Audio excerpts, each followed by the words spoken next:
Greetings, everyone. Welcome to another episode of Black Biz Banter. My name is Nzinga Nomo. I'm the owner and founder of Afriware Books company, and we've been in business since 1993.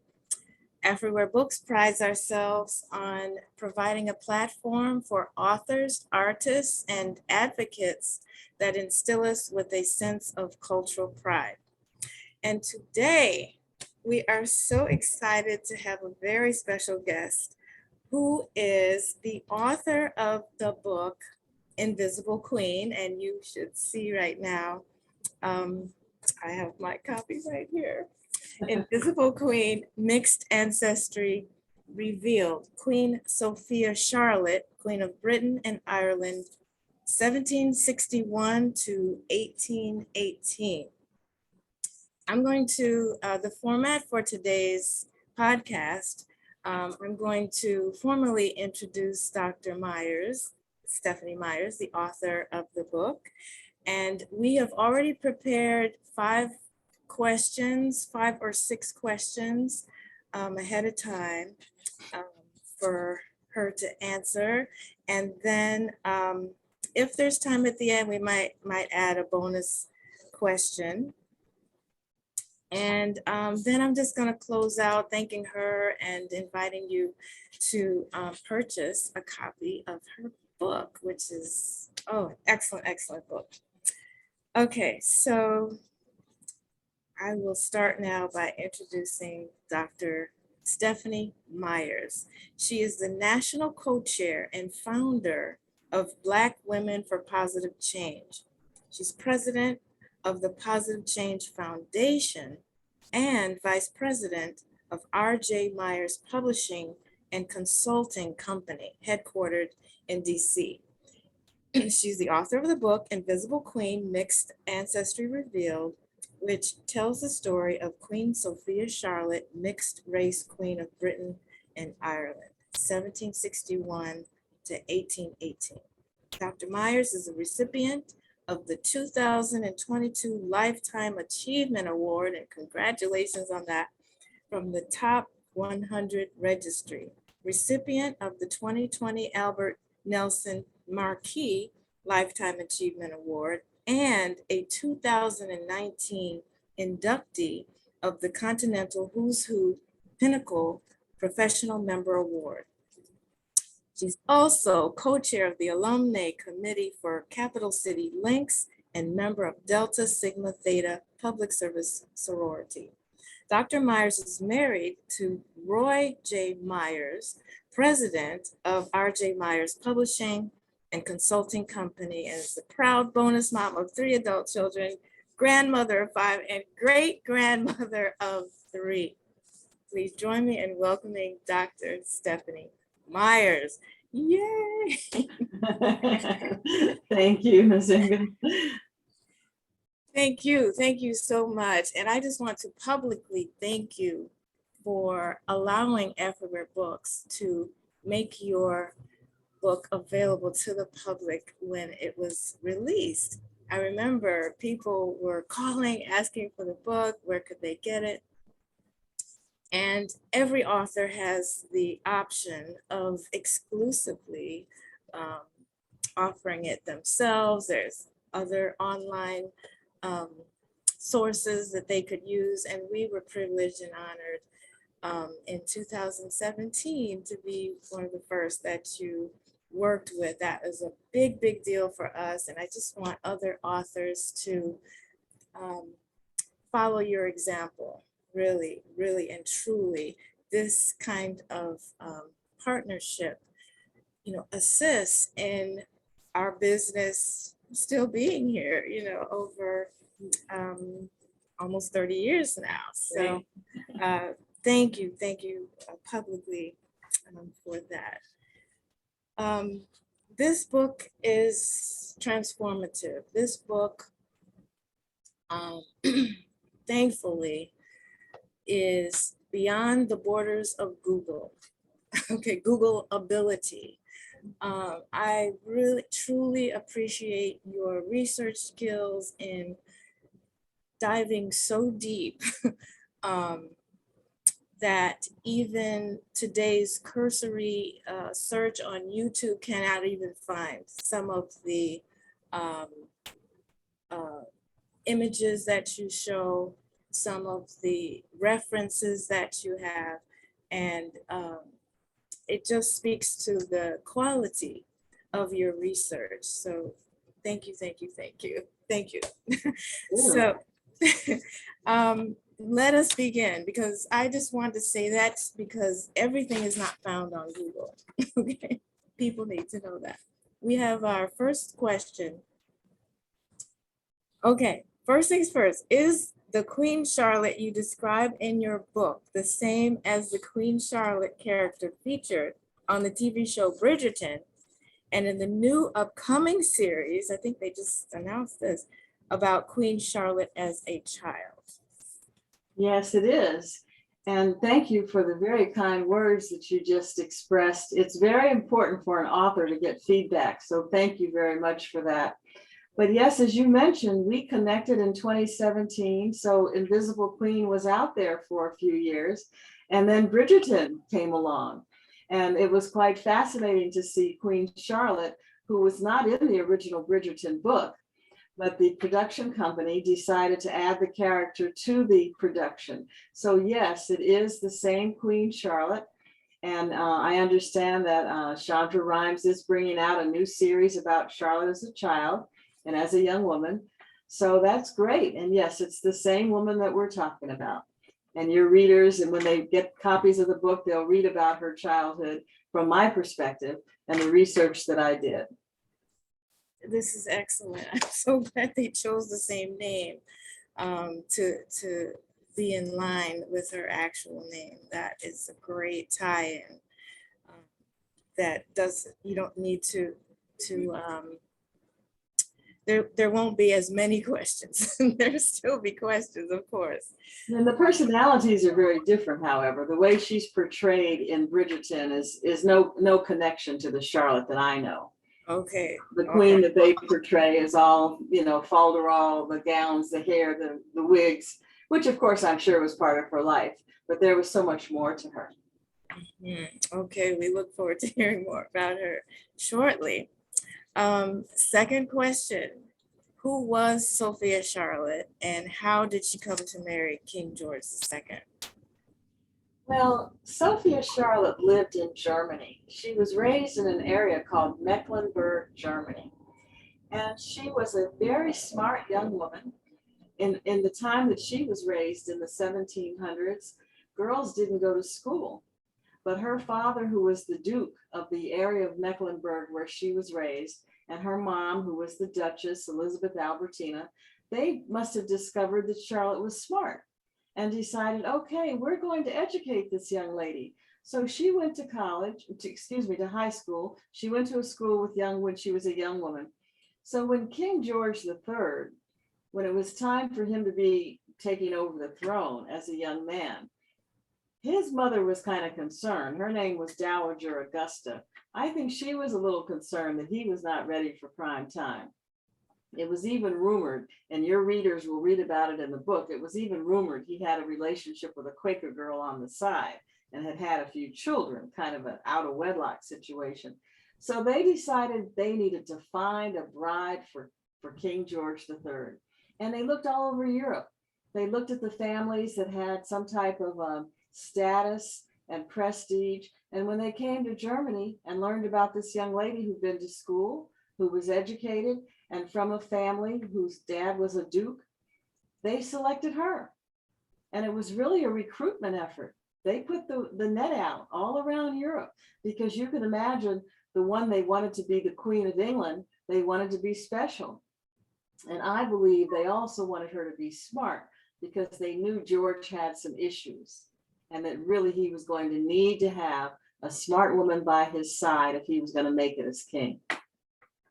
I see. Okay, thanks for the correction. I said King George II, King George III. Okay. Now let us move toward the race, the R word, the R race question. Why do you say she was mixed race? Well, first of all, her portraits show her. And when you look at her hair, any Black woman in America, any Black woman in the world can say, uh-huh, that's a sister there. Now, true, she's a mulatto, light-skinned woman, but as we know in America, one drop of blood could have put you in slavery. So we're not going to play games with who's Black enough and who's not Black enough. So she was a young woman whose mother, Elizabeth Albertina, their background was traced by this wonderful historian named Mario de Valdez y Copum. And he's the one who literally did a genealogical study and traced Charlotte's mother, Elizabeth Albertina, back to a Moorish woman named Madrigana. And Madrigana was a Moor, and we know the Moors were Africans. And she was associated with a King Alphonse of Portugal. And we know that those Portuguese were big slave traders, and the Portuguese kings had concubines all over the place. So Madrigana was one of those. So her children over the years just became her descendants. And Elizabeth Albertina, Charlotte's mother, was descended from a number of generations of this woman, Madrigana. So that gave her mixed race ancestry. And when people look in the book, they'll see a picture of Charlotte's mother. And she looks like she's mixed race, and so does Charlotte's brother. I think her father was a pure German, Anglo-Saxon, but Elizabeth Albertina was the one who had the Moorish, i.e. African heritage. Yes, and I appreciate how you handled clearing that up as well regarding the ethnicity of the Moorish. That's also a point of contention in some circles. So thank you. A point of contention about whether Moors are Black? Yes. Really? Yes. Oh, in some circles, there's so much confusion everywhere. But I'm glad that you quickly put it to rest. So. Okay. Thank you. Okay, we have our next question. Recently, after the death of Queen Elizabeth, more information has surfaced over the role that the crown played in the slave trade. Would you talk a bit about how Queen Charlotte responded while slavery was still widely in practice? And since she was on the throne in the late 1700s, the Atlantic slave trade was still going on. Did she do anything about it, or did she ignore it? Well, it had to be a very complicated situation, because when she married King George III, when she got to the palace, there were people in the court who made comments. Oh my goodness, she looks the mulatto. Oh, she's got a wide nose. So they knew she was mixed race. And slavery was in full swing. And England was a major part of the slave trade, along with the Dutch and the Portuguese and the Spanish. So when she got on the throne, in 1761, she found herself presiding over a country that was engaged in this.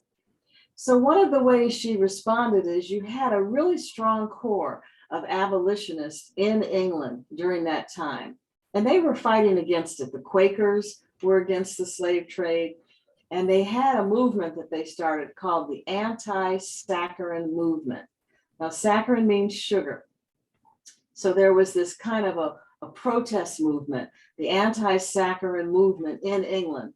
Well, Charlotte decided to be a part of that movement. Now here she is, the queen, and she became part of the anti-saccharin movement and told people they shouldn't eat sugar because sugar had to be manufactured and produced by enslaved people.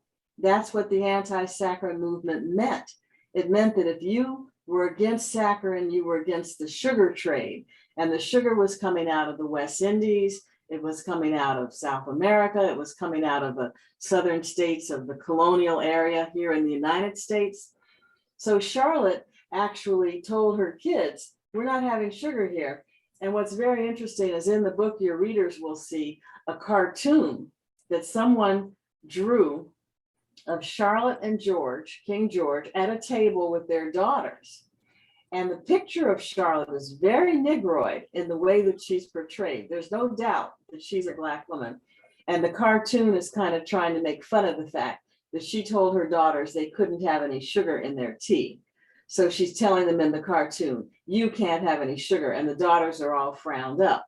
So this was an example of how she was known to be in the anti-saccharine movement. So yes, she did resist slavery. She sided with the abolitionists. And in 1807, when slavery was abolished in England, she was part of the celebration. She was still on the throne, and she openly celebrated the end of slavery. She had fought to get it through Parliament, and finally it did get through, and slavery was ended in England. Now, the slave trade continued on in America for another 50, 60 years, but they did end it over there, as a formal business matter. Mm-hmm. Oh my goodness. And that is just a snippet of the events that led to her deciding, or her actions that led to the end of enslavement in Britain, right? It's like, I really like how you laid out these puzzle parts that not only demonstrated her abolitionist tendency or her actions, but also make it very clear that her ethnicity, she kind of wielded her ethnicity. It seemed as if she was acting from a place of,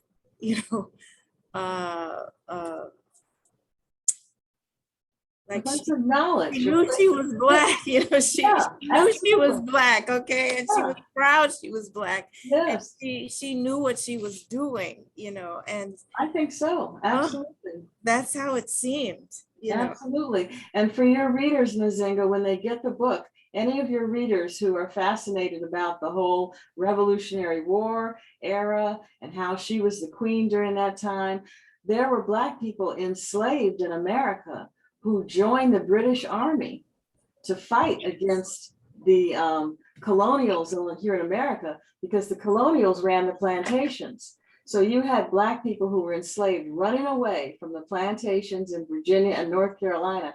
And your readers will see in the book that one of the things that was an incentive is the British showed them a picture of Charlotte and said, look, she's the queen. So she's on your side. And if you guys run away, we'll help you get up to Canada and you can be free. You see, that to me is critical information that a trained eye, would have to make, in making the case. That is critical to me, that you added that to the book. And, again, kudos to you for that comprehensive research to place that there. That was really, really, truly important.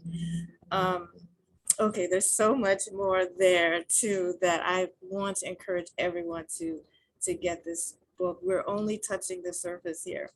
The next question: was Sophia Charlotte a real queen of England? And if yes, what did she do as queen? What was her legacy? Well, yes, she was a real queen of England. She had 15 children, and 13 of her children survived to adulthood. So that's one of the roles of queens, is to have the next generation. And she certainly more than fulfilled that. Yeah. King George developed mental illness as he got older, and she had to be his stand-in.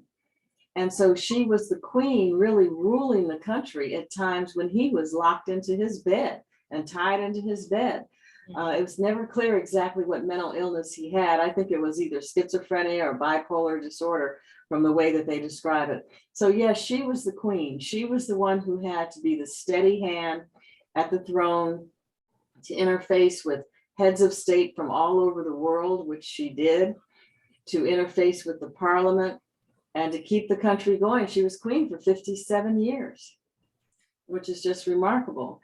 And there were people who tried to push her off. In fact, her oldest son actually tried to push his father off because his father was sick, and she had to fight back her son. So she was definitely the queen. But a couple of her legacies that your readers will learn about was music, She was a terrific musician, and she discovered one of the greatest composers. I'm not going to give his name. They'll have to get the book to read who it was. Yeah. But she discovered and mentored one of the greatest composers of all time, whose name we know. She was also very into botany. And there's a garden there in England called the Kew Gardens. And if your readers visit England, they should go to the Kew Gardens. It's one of the largest botanical gardens in the world.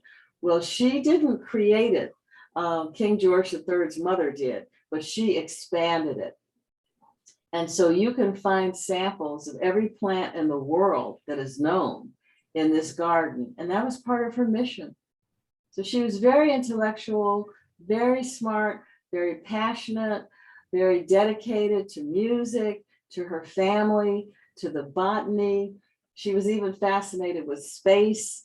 A comet was named after her. So she had many dimensions to her personality. Oh my goodness, and not to mention all of the locations around the world that were named after her. I love that you added that as well to her legacy. And some of the places you can find on Google, but some of them you can't. So, Absolutely. And so when your readers are traveling and they come to a place called Charlotte, it might be Charlotte Sound or Charlotte County or Charlottesville or Charlotte, North Carolina. This is all our queen. That's who they're named after. amazing. Yes, it is. I heard of you on one interview where you were saying, you know, with all of this, all of her accomplishments, how is it that we did not hear more about her? You know, I'm just glad that you've taken this up as your mission to educate people about her legacy. I mean, it's just so odd that, and I'm sneaking into question number 6, that we don't hear more about her. And so anyway, our next question, and this will be the last question, is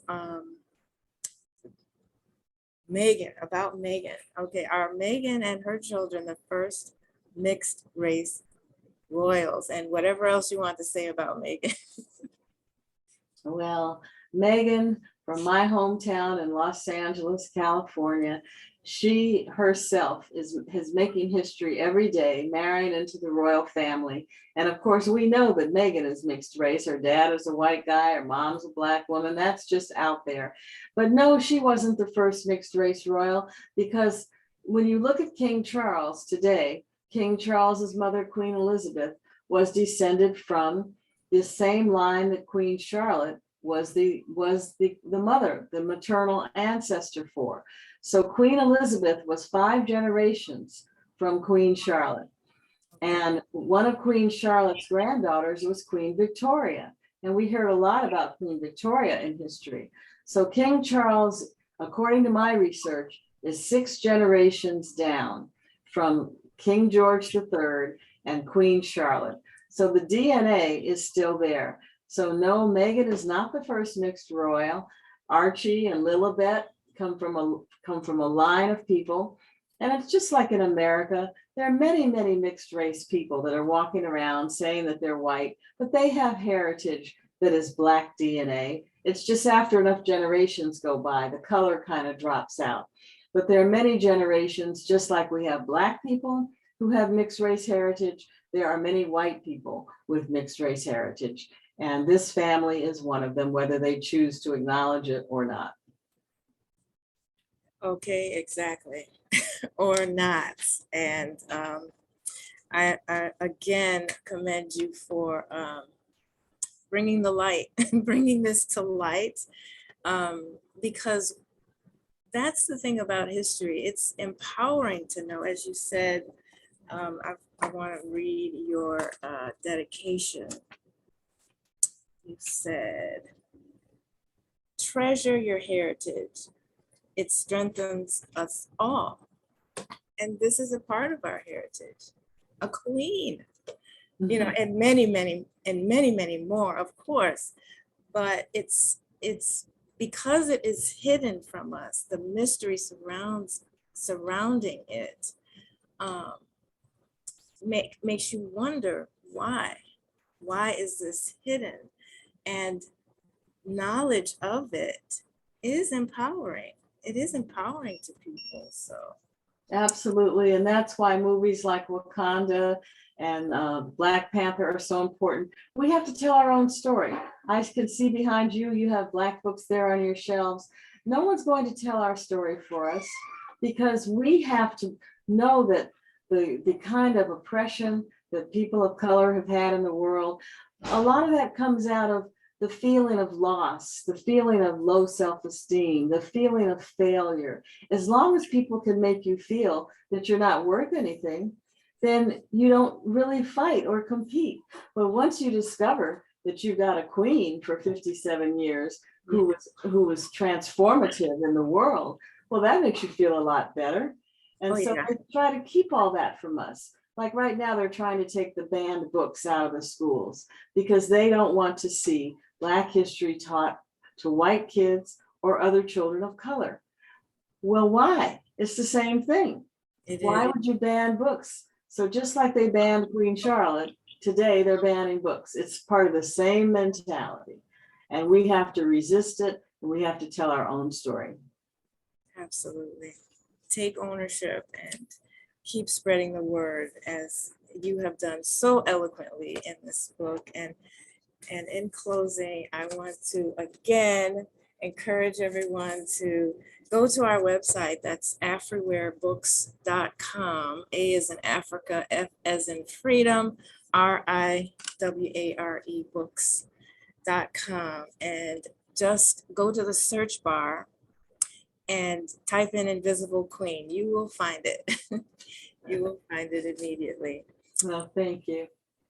So in closing, I just want to see if there's any closing remarks you want to make that I know is not on our list, but. Well, that's all right. I just want to express pride for you as a minority business owner for 30 years and as a woman business owner. And it's been great to interact with you. And we need more businesses like yours that are respectful and willing to support authors like me and many others, and to get the books out to our children. So thank you very much, Nzinga. You're performing a great service. Oh my goodness, thank you so much. It's an honor and a pleasure to do so. So, okay, thanks everyone. I'm going to close out the podcast. Let's see here.